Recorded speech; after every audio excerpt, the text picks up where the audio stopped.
Combien il est difficile pour l'homme d'obéir quand Dieu lui demande quelque chose qui va à l'encontre de ses sentiments, de ses dispositions naturelles, de son éducation ou même de sa religion. En fait, le seul moyen que Dieu utilise dans ces moments-là, c'est le miracle. Il a fallu le miracle du buisson ardent pour que Moïse ait le courage d'obéir à Dieu. Il a fallu qu'une vision soit accordée par 3 fois à Pierre pour qu'il se décide à évangéliser un païen.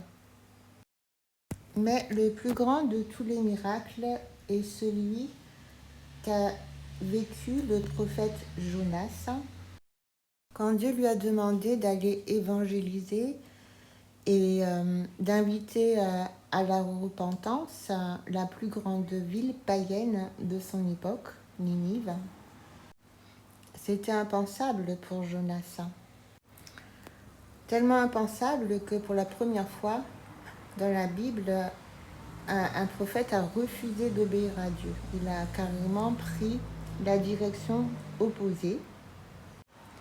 Et il a fallu qu'il soit dans une situation très particulière pour qu'il se décide à obéir.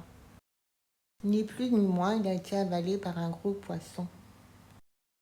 Dieu peut très bien avoir créé ce poisson, une créature marine capable d'accueillir Jonas dans ses entrailles pendant 3 jours et 3 nuits. Et dans le ventre de ce poisson, Jonas a prié. Et Dieu a fait que le poisson le recrache sur le rivage. Ce miracle a été suffisant pour que Jonas se décide à obéir à la mission que Dieu lui confiait et qui lui répugnait. Pourquoi donc Dieu voudrait-il faire grâce à la plus grande ville païenne du monde de cette époque?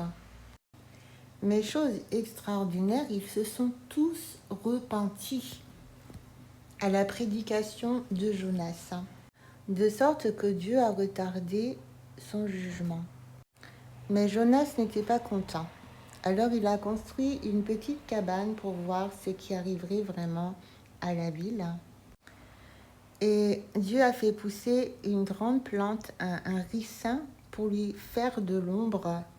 Et il a été très réjoui par cette plante.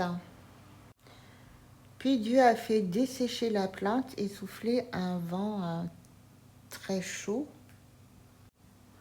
de sorte que, irrité, Jonas a demandé la mort. C'est alors que Dieu lui explique pourquoi il a décidé de faire grâce à Ninive.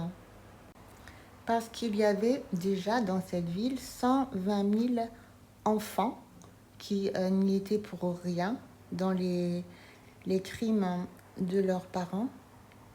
En effet, voici ce que nous dit le dernier verset du livre de Jonas. « Et moi, je n'aurai pas pitié de Ninive, la grande ville dans laquelle se trouvent plus de 120 000 hommes qui ne savent pas distinguer leur droite de leur gauche et des animaux en grand nombre. » Donc, et cela ne vient pas de moi, je l'ai lu, que les hommes qui ne savent pas distinguer leur droite de leur gauche, ce sont tout simplement les enfants, ce qui signifie que certainement la ville de Ninive comptait beaucoup plus d'habitants que 120 000.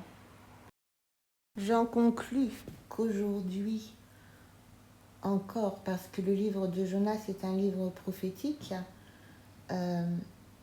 Dieu se soucie énormément des enfants qui ne sont pas responsables de l'état du monde dans lequel ils sont nés.